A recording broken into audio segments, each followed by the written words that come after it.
अस्सलाम वालेकुम। जैसा कि हमने एटॉमिक स्ट्रक्चर या एटम का स्ट्रक्चर हमने स्टार्ट किया हुआ है चैप्टर नंबर 7 साइंस में। तो आज हम उसी एटम के स्ट्रक्चर को लेके चलते हैं। तो लास्ट लेक्चर के अंदर हमने बात की थी इलेक्ट्रॉन्स की डिस्ट्रीब्यूशन, कि किस तरीके से इलेक्ट्रॉन्स एक एटम के अंदर न्यूक्लियस के इर्द गिर्द शेल्स के अंदर डिस्ट्रीब्यूट हुए हुए हैं, कि पहले शेल के अंदर वो कितने इलेक्ट्रॉन्स आएंगे, किस तरीके से वो बाकी इलेक्ट्रॉन्स अगले शेल के अंदर गए हैं और किस शेल के अंदर कितने इलेक्ट्रॉन्स आते हैं। ये सारी हमने पिछले लेक्चर के अंदर बात की थी। तो आज के लेक्चर के अंदर भी हम उसी को लेके आगे चलते हैं कि एक अगर एटम है उसके अंदर कितने इलेक्ट्रॉन्स हैं, हम उसके एग्जांपल्स करते हैं हर एक की, कि किस किस तरीके से किस इलेक्ट्रॉन एटम के अंदर कितने कितने इलेक्ट्रॉन्स आएंगे और कैसे वो डिस्ट्रीब्यूट होंगे। तो हम जिस एटम की एग्जांपल करेंगे वो है फ्लोरीन।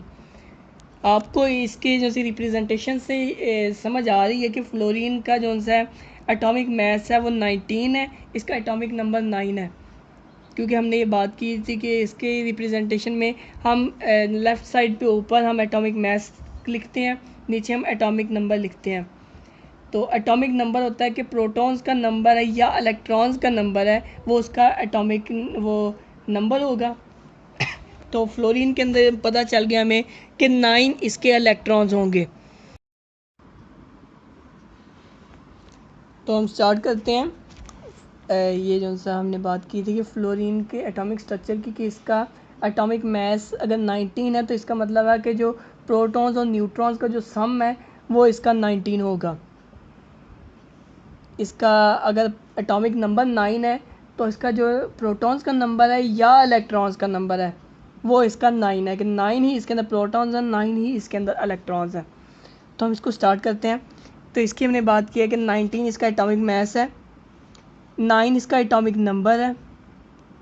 तो अगर इसका एटॉमिक नंबर 9 है तो इसके अंदर इलेक्ट्रॉन्स का नंबर या प्रोटॉन्स का नंबर वो इसका 9 होगा।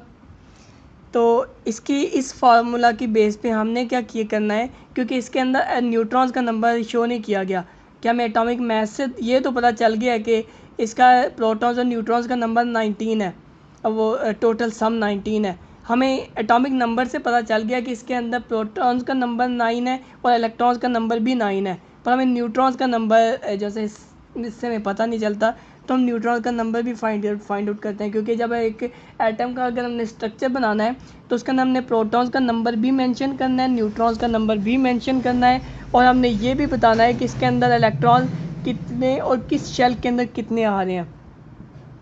तो हमने क्या किया, हमने न्यूट्रॉन्स का अलग कर लिया और मास नंबर के अंदर से हमने जो सा प्रोटॉन्स का नंबर हमने निकाल देना है। तो ये हो गया आपका एटॉमिक मास 19 था।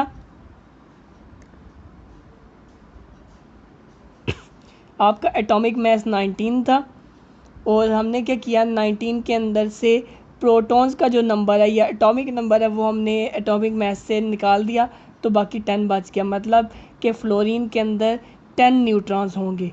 तो आप लोगों ने इसी तरीके से जो है वो निकालना है कि पहले आपने एटॉमिक मास के अंदर से अगर आप एटॉमिक नंबर माइनस कर देते हैं तो वो आपका टोटल आपका न्यूट्रॉन्स का नंबर आ जाएगा। तो अब हम इसका एटॉमिक स्ट्रक्चर ड्रा करते हैं कि ये हमने पता लगा लिया कि इसका एटॉमिक नंबर 19 है, प्रोटॉन का नंबर इसका 9 है, इलेक्ट्रॉन का नंबर भी 9 है, न्यूट्रॉन का नंबर हमने निकाल लिया कि 10 है। अब हम इसका जो सा वो ड्रा कर सकते हैं एक जो सा एटॉमिक स्ट्रक्चर। तो सबसे पहले तो हमें ये पता होना चाहिए कि किस शेल के अंदर कितने इलेक्ट्रॉन्स आएंगे। अब देखें, अगर ये जो है 9 इसके टोटल इलेक्ट्रॉन्स हैं तो पहले शेल के अंदर कितने इलेक्ट्रॉन्स आते हैं, हमने 2n² से पता लगा लिया कि उसके अंदर 2 इलेक्ट्रॉन्स आते थे। तो इसके अंदर हमने क्या किया कि हमने एक न्यूक्लियस है, सबसे पहले न्यूक्लियस को ड्रा कर लिया। न्यूक्लियस के अंदर 9 प्रोटॉन्स हैं और 10 न्यूट्रॉन्स हैं। इसके बाद हमने पहला शेल ड्रा कर लिया। पहले शेल के अंदर कितने इलेक्ट्रॉन्स आते थे, 2 इलेक्ट्रॉन्स आते थे। अब 2 इलेक्ट्रॉन्स हैं, 2 के बाद कितने इलेक्ट्रॉन्स बचते हैं कि 9 के अंदर से अगर 2 निकाल दें तो बाकी आपके 7 इलेक्ट्रॉन्स आ रहे हैं। दूसरे शेल के अंदर कितने इलेक्ट्रॉन आ सकते थे, हमने 2n² से पता लगा लिया। अगर आप 2n की जगह 2 रखते हैं तो वो आपको पता चल जाएगा कि 8 इलेक्ट्रॉन्स आते हैं। तो दूसरे शेल के अंदर हम 8 इलेक्ट्रॉन नहीं रख सकते, क्योंकि इसके अंदर तो टोटल 9 इलेक्ट्रॉन्स हैं कि अगर पूरे 8 इलेक्ट्रॉन्स रखते हैं तो इसका एटॉमिक नंबर तो जो है वो 10 हो जाएगा।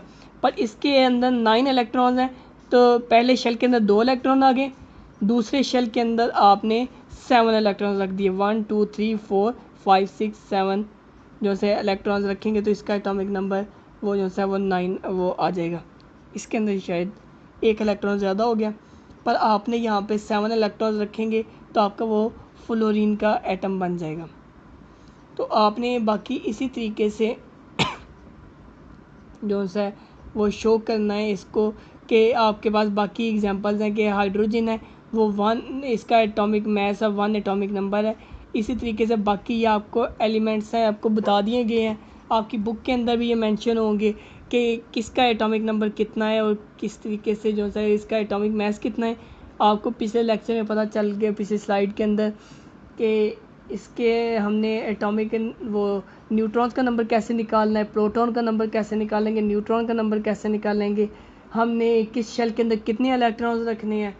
तो आप लोगों ने जो है यहाँ से हर एक का इसी तरीके से आपने इसको रिप्रेजेंट करना है कि कितने उसके एटॉमिक नंबर थे, कितना एटॉमिक मास था, और आपने इसका स्ट्रक्चर ड्रा कर लेना है कि इसके प्रोटॉन न्यूक्लियस के अंदर कितने प्रोटॉन न्यूट्रॉन्स हैं और इसके अंदर इलेक्ट्रॉन्स कितने आएंगे।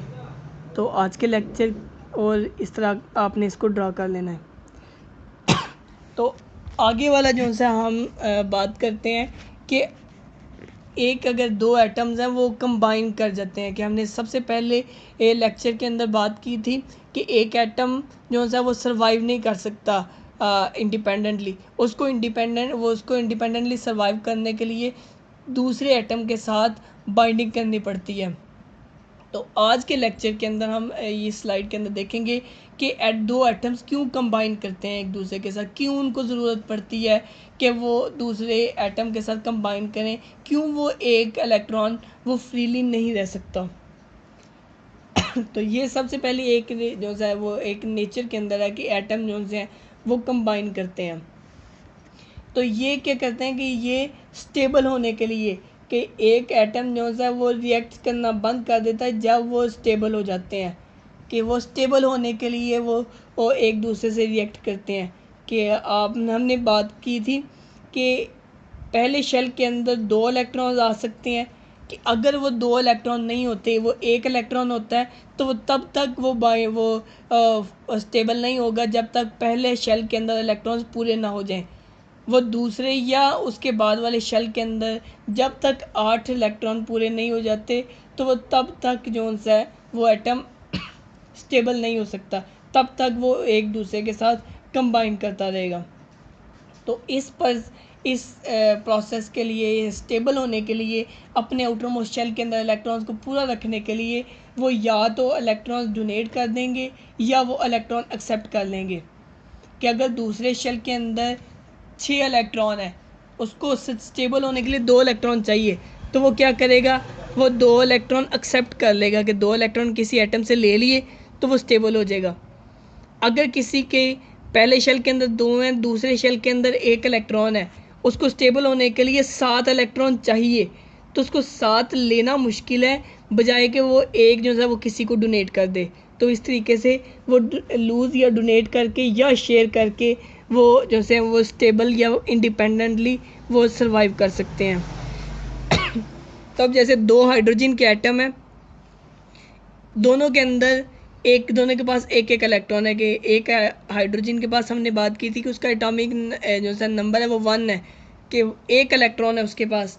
तो ये क्या करेगा कि ये ना तो ये दे सकता है, अगर ये इसको कोई जो है इलेक्ट्रॉन डोनेट कर दे तो ये एक्सेप्ट तो कर लेगा, पर ये जो है इसको, क्योंकि ये एक इलेक्ट्रॉन है, कि अगर वो भी वो डोनेट कर देगा तो वो उसके जो है वो उसके पास तो कुछ नहीं रहेगा, तो इसलिए वो उसकी जो है एनर्जी है उस इलेक्ट्रॉन के वो ज़्यादा वो डोनेट नहीं कर सकता। तो ये क्या करेगा कि ये शेयर कर लेते हैं, कि जैसे एक अगर हाइड्रोजन है, इस हाइड्रोजन के पास भी एक इलेक्ट्रॉन है, इस हाइड्रोजन के पास भी एक इलेक्ट्रॉन है, तो ये क्या करेंगे कि ये बाइंडिंग कर लेंगे, कि ये शेयरिंग कर लेंगे। अब ये अगर जब शेयर कर लेंगे तो ये 2 इलेक्ट्रॉन इसके पास भी आ गए, ये 2 इलेक्ट्रॉन्स इसके पास भी आ गए।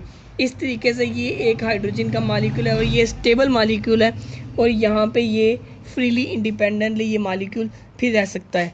तो आज के लेक्चर में इतना ही, बाकी इंशाल्लाह हम नेक्स्ट लेक्चर्स में डिस्कस करेंगे।